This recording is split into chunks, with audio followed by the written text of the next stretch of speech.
So the very first year that I worked with private clients, I made an extra $24,000 on the side of my job at the hospital. So that was without quitting my job, without letting go of steady pay or benefits.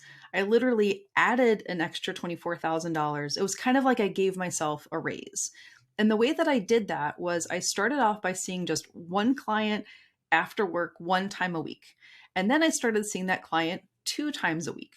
And then I picked up another client. So then that was 3 sessions a week, then 4, 5, 6, all the way up to 13 sessions a week that I was doing after work, then on the weekends. And that's kind of how I built my practice.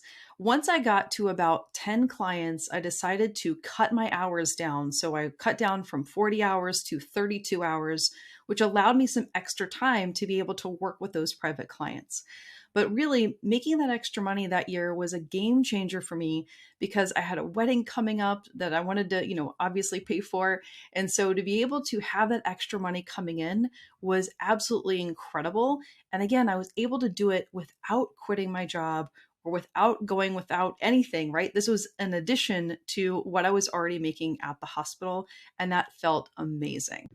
Want more information about private practice? First, make sure that you're subscribed and that your notifications are on. Also, check out the links below this video for more free resources to help you get started.